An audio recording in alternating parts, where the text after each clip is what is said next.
Harus sharing setiap informasi. Kenapa penting sekali? Agar kita tahu mana informasi yang benar, mana informasi yang memang untuk propaganda atau untuk memecahkan suatu persatuan. Dunia sosial media tidak ada yang mengontrol, tidak ada yang memfilter, semuanya sebebas-bebasnya dia berjalan. Algoritma berjalan sesuai kemampuan user, video-video konten semuanya tanpa sensor, video pemecah persatuan banyak sekali bersebaran di sosial media, entah TikTok atau Instagram, dan masih banyak lainnya. Teman-teman semuanya, gua di sini akan ngasih tahu bagaimana kita memilih konten yang baik. Karena ini ya, semenjak kita semakin terbukanya suatu media, kita pastinya akan mendapatkan konten-konten yang mungkin nggak layak, dan bahkan konten joget-joget pun lebih viral dibanding edukasi. Ini nih, gua kasih faktanya deh. Konten yang memang mungkin bernilai yang negatif seperti konten joget-joget atau apa, itu lebih diminati oleh orang-orang kita. Kenapa gue bilang ke orang-orang kita lebih suka konten yang joget-joget dibandingkan konten edukasi? Karena ya mereka nggak harus mikir. Karena masyarakat kita itu nih, mereka nyari video di TikTok atau mereka buka sosmed, itu buat hiburan kebanyakannya. Nah, buat teman-teman membuat konten, membuatlah konten hiburan bagus. Tapi kita selipkan edukasi di dalamnya. Kenapa dalam menyelipkan edukasi itu penting? Agar menonton kita lebih ada faedahnya. Karena orang kita kebanyakan buka TikTok, habis pulang kerja, habis sekolah, udah capek sama tugas harian, dia butuh penyegaran otak. Dikasih joget-joget, nah otaknya makin aneh ntar. Itu jadi teman-teman semuanya, kalau yang memang seorang kreator di TikTok atau di Instagram, kita berikan mereka edukasi, entah apapun edukasinya. Semampu teman-teman, bahkan nge-review foto pun memberikan informasi loh. Iya, gue bilang semua video bermanfaat. Maksudnya mereview produk, ya joget-joget juga nggak ada manfaat. Kalau joget-joget nggak ada manfaatnya.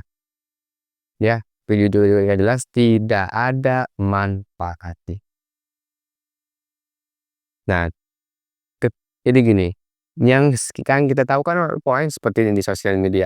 Ketika ada berita yang lagi rame, si A rame, si B naik nih, pokoknya itu gini, si A naik, si B turun, ntar si B naik, si A turun, pasti gitu polanya. Ya kan? Ya teman-teman nggak usah kita sebutkan apalah ininya lah ya. Teman-teman pasti udah paham lah. Si A naik, si B turun, si B naik, si A turun. Kalau teman-teman mau fokus ke A, mau nge-up video si A, jangan hiraukan si B. Kalau mau fokuskan ke B, hiraukan si A. Jadi kita kalau baca berita, kita jangan terdistraksi. Kita cari nih, mana sumber yang relevan, mana berita yang valid. Sosial media itu seperti itu teman-teman. Ada berita nih, wah nih kasus misalnya.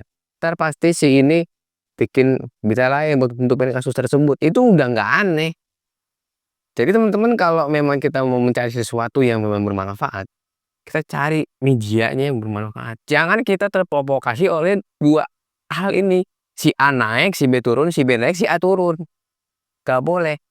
Makanya teman-teman harus cari bener-bener sumbernya yang mana. Kalau gue biasanya, nah ini nggak ada kerjasama ya. Gue biasanya kalau nyari berita nggak langsung di Instagram. Karena kalau Instagram tuh banyak banget akun-akun buzzer, akun-akun emang bayaran gitu.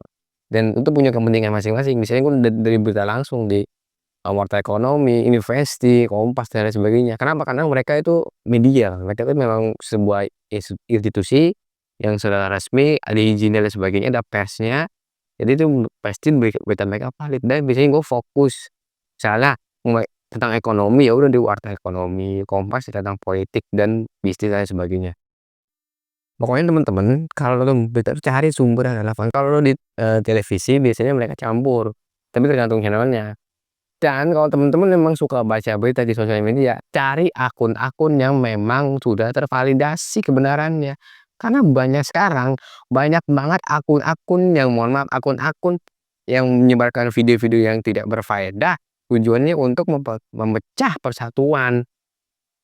Iya, Jadi kalau kita nemu akun nih, akunnya mungkin kosong atau akun cuma ada postingan sedikit dan lain sebagainya, itu pasti ya mungkin akun bodong atau akun buzzer. Karena buzzer sekarang tuh begitu. Nih, ketika kita bikin konten di sosial media, cara kita berbicara, membahas suatu isu yang lagi rame, kita bahas, terus ada orang yang nggak suka dengan video kita bakal diserang. Seriusan. Jadi teman-teman kalau memang seorang kreator ingin menanggapi suatu berita, kita cari dulu beritanya, cari dulu validasinya apa, dan kalau dalam penyampaiannya jangan terlalu keras. Maksudnya jangan terlalu terlalu condong ke ininya, kayak nyerang gitu, jangan, kita secara halus. Karena seorang kreator itu, di media manapun, kita harus berusaha netral, agar tidak memecahkan persatuan umat tadi. Nah, oke teman-teman, itu tadi yang mau sampaikan di video kali ini, semoga bisa bermanfaat. Sampai jumpa lagi di video selanjutnya.